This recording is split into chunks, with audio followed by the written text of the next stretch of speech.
আপনাকে জিজ্ঞেস করছি কেন করলেন এটা? কেন করলেন? আমার ছাড়ো তো আমাকে, একদম আটকানোর চেষ্টা করবেন, একদম আটকানোর চেষ্টা করবেন।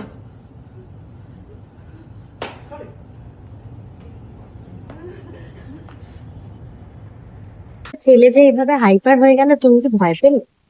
হ্যাঁ, ভয় পাই আমি। এই সিচুয়েশন গুলো আমাদের এরকম অনেকবার এসছে বিভিন্ন সিনে, যে ডক্টর আগে বলে গেছে যে ও প্রেশার অনেক হাই, আর ও রেগুলারলি ওষুধ খায় না, ঠিক মতো খাবার খায় না, ঠিক মতো ওষুধ খায় না। তো আমি এই সিচুয়েশন গুলোতে খুব ভয় পাই, যাতে আমার ছেলেটা অত হাইপার না হয়ে যায়, যাতে ওর কিছু না ক্ষতি হয়ে যায়। সেই জন্য ও কিছু এইরকম ভাবে যখন আউটবার্স্ট করে, তখন আমি চুপ হয়ে যাই, আমি একদম আরেকটা কি ভয় পাই। বলছিলে যে তোমার উপরে গেছে ছেলে? আরে এখানে আরেকটা মজা হচ্ছে যে আমারও হাই প্রেশার দেখানো হচ্ছে গল্পে, আমারও হাই প্রেশার। তাই যে বাবা বলছিল ছেলে তোমার মতো হয়েছে, আমার তো প্রেশার টেশার নেই, তুমিও প্রেশার ওষুধ খাও, তোমার বড় ছেলেও প্রেশার। একটা জিনিস দেখলাম, ছেলে রেগে যাওয়ার পর দেখলাম একটা পিঠ চাপড়ালো শেষে। হ্যাঁ, তোমার উপরে তো মানে রাগ ফাগ দেখানোর ছেলেটা পিঠ চাপড়ালো, এই ব্যাপারটা কি? এর আগে একবার এমন হয়েছিল, ও তো জোর এরকম করেছে না, আমি সত্যি কেঁদে ফেলেছি। তারপরে এই ধরনের হাইপার এই সিনগুলো করার পর একটুখানি ভয় পেয়ে যাওনি তো, ওই কারণে তো এটা করে। আর ছেলে তার মানে বাস্তবে এত রাগী হয়? ভীষণ মিষ্টি ছিল। এই এই নিয়ে সেকেন্ড টাইম কাজ করছি হানির সাথে, আমি সোহাগ জলের পরে। তো আমাদের এটা খুব মেয়েটা খুব আর নাতনি দুটো তো খুব মিষ্টি, ওরে বাবা, খুবই খুব মিষ্টি। ওদের সাথে কেমন সময় তাই কাটে? তো পুরো মাতিয়ে রাখে আমাদের, আর ওকে নিয়ে কাটে সারাক্ষণ আমাদের।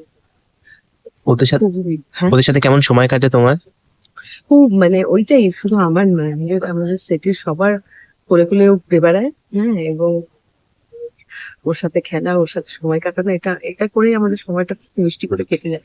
আর কাজটাও এখানে তো হালকা ভাবে একটা মজা করে দেখলে তো তোমরা কিছুটা বুঝতে পারবে, মজা করে কাজ হয় আমাদের। শুভ্র ক্যাপ্টেন ডিউটি আছে ভীষণ, মানে এত রিল্যাক্সড মোডে কাজ হয়, সেই জন্য কাজটা অত গায়ে লাগে না। সবাই আহ, আনন্দ করে কাজটা করি, ভালো আর বেশ। তোমাকেও তো জানি, তোমাকে যারা যারা আমরা চিনি মোটামুটি অনেকদিন ধরে দেখছি, তুমিও তো খুব মিষ্টি, তুমিও তো একটু বাচ্চাদের স্বভাবের, তো ওদের সাথে কি মিশে কি তুমিও ওরকম দুষ্টুমি কিছু করো? আমি না দুষ্টুমি করি না, তবে ওই দুষ্টুমিটা এনজয় করি। বাচ্চাটা খুব দুষ্টু না, জানো তো, তা একদম মানে একটা নিষ্পাপ সরল শিশু। সেদিন কি হয়েছে, আমার আমার চুল বাচ্চার সময় ও এসে আমার হাতে একটা জামরুল দিল। আমি বললাম, ও মা, এটা কি গো? বলছে আনারস।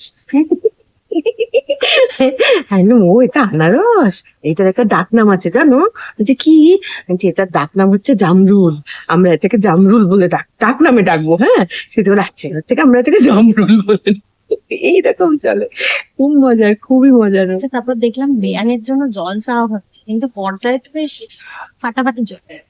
পর্দায় তো ফাটাফাটি চলতেই হবে বাবা, পর্দায় যা চলে সেটা কি আর আমাদের ব্যক্তিগত জীবনে চলে? ব্যক্তিগত জীবনে তার ঠিক উল্টোটাই।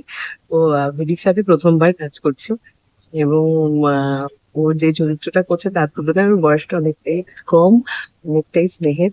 আমি ওর কাজ আগেও দেখেছি, ওকে আমি বলেছি যে আমি খুব খুশি যে মানে একজন এত সুন্দর একজন অ্যাক্ট্রেসকে এই চরিত্রটার জন্য, একটা খুব তাপুটে একটা চরিত্র, তো খুব ভালো করছে। তো ভালো লাগলো, এটা আমার প্রথমবার ওর সাথে সরাসরি কাজ করলাম, সবার সঙ্গে আমরা দুজন শেয়ার করলাম।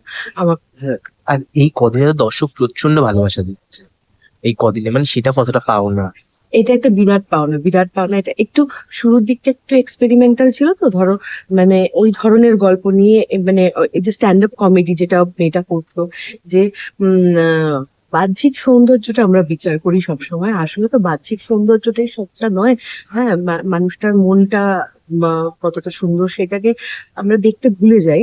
কিন্তু ওর ওর মোটোটা ছিল কিন্তু, ওর যে নিজের জীবনের যে দুঃখগুলো ছিল, ও যে দেখতে ভালো ছিল না, ওর যে উঁচু উঁচু ওরকম দাঁত ছিল, সবাই ওকে তুলসী বলতো, সেটা তো দুঃখ, ওর তো নিজের দুঃখ, ওর দুঃখটা চেপে রেখে ও কিন্তু সবার মুখে হাসি ফোটাতো।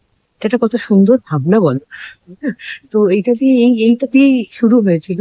কিন্তু পরবর্তীতে যখন একটা সময় পরে তো এই ট্রান্সফরমেশনটা হতোই, সেই ট্রান্সফরমেশনটা হওয়ার পর ওকে যখন এত মিষ্টি দেখতে লাগছে, এইবার দর্শকের খুব পছন্দ হয়েছে। যাদের প্রথম দিক থেকে একটু আপত্তি ছিল যে এরকম কেন, নায়িকা মানে সুন্দর হতে হবে, এরকম একটা কনসেপ্ট অনেকের মাথায় একদম আছে।